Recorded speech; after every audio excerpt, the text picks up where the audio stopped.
family business that my dad started in 1984. We're primarily a mid-size electrical contractor. We do everything from medical office buildings to shell buildings to hospitals and everything in between. We've done draft houses, we've done movie theaters, just whatever the customer calls for. So the best thing about our business is I think we've got a really good family environment. A lot of our employees have been with us for 6, 7, 8 years. Some of my employees have been with me for over 20 years.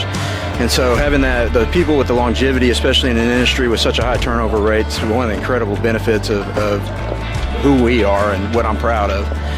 Challenges that we deal with right now, of course, is the same ones that most people in this industry are dealing with. It's getting getting manpower and getting people that have the skills and the knowledge to be able to eventually run work and be my lead people in the future.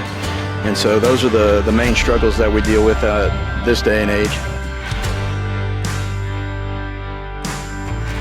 A lot of these things that right now is, of course, the retainage issues, making sure that retainage is protected. Unfortunately, this type of work we do, that keeps, most of our, where we make money is wrapped up in that retainage. And so when it gets, anything that delays it or holds it, impacts my bottom line. The other big issues that we're dealing with right now is, of course, the incorporation by reference contract documents.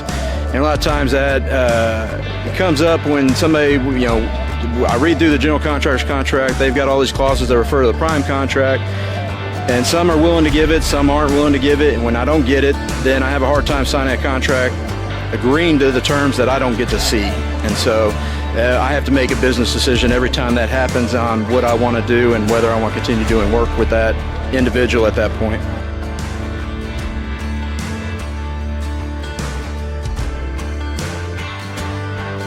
And that's exactly, that's a great point. Just the other day, I'm dealing with a deal where all of a sudden, they're cutting what I can charge for change orders, what I can charge for overhead, and the general contractor I'm working with, their excuse is, well, that's what the prime contract says, so that's what you get. And so I really don't have any chance to negotiate that or fight that or make sure it's fair. And so unfortunately, that's the world we live in right now.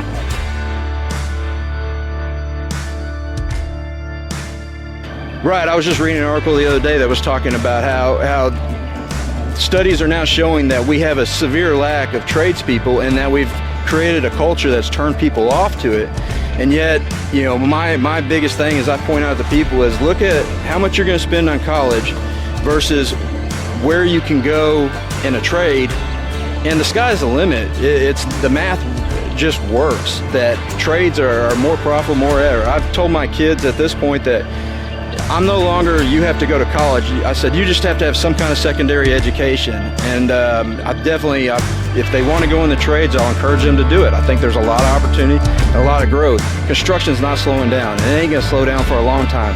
And so if you want job security, look at construction.